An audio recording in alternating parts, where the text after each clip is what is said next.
Өз әкімін өзі сайлап алған ауылдардың бірі Жамбыл облысындағы Бектөбе ауылы. Толығырақ Алихан әріптесіміз баяндасын.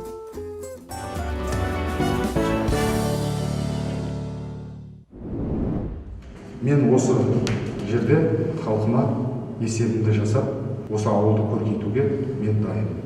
Есеп беруге асыққан азамат Бектөбе ауылының жаңа әкімі Ғамзат Сағынбеков. Ол күні кеше өткен әкімдер сайлауында тұрғындардың 73% дауысын жинап, әкім креслосына жайғасты.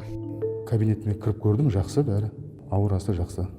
Ғамзат Сағынбеков осы ауылда туып өскен. Ол бұған дейін ішкі істер органдарында және көліктік бақылау инспекциясында жұмыс атқарған.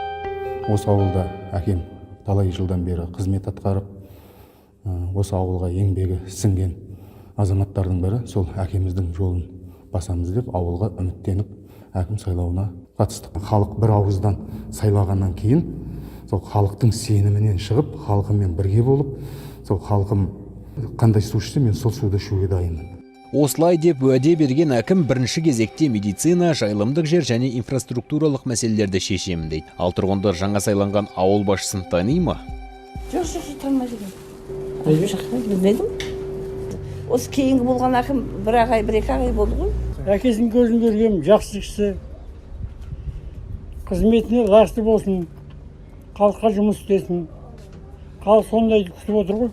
Халық күткен бастаманы қолға алатын әкімдер сайлауына осы жолы 2300-ге жуық кандидат қатысты. Тіркеуден өтпегендер де бар. Арнайы тексеріс барысында әкімдікке үміткер 17 адамның дипломы жалған екен анықталған. Тағы 4 кандидат бұрын-соңды сотты болған. Үміткерлер арасында бұған дейін мемлекеттік қызметте тәжірибесі жоқтар да аз емес.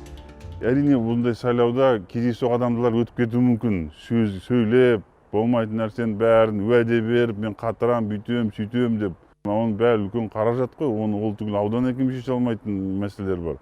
Сөйлегенде сайрайтта қолынан түкілмейтіндер ертең көріне бастайды. Ол енді жаңадан келіп жатса, жұмысын тәжірибесін үйренер. Мемлекет қызметкерлерді оқытатын орталықтар бар.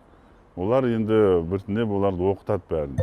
Әкімдердің қаржылық сауаттылығын арттыру үшін енді оларды арнайы курстарда оқыту қажет. Ол үшін жергілікті бюджеттен жыл сайын ақша бөлінеді.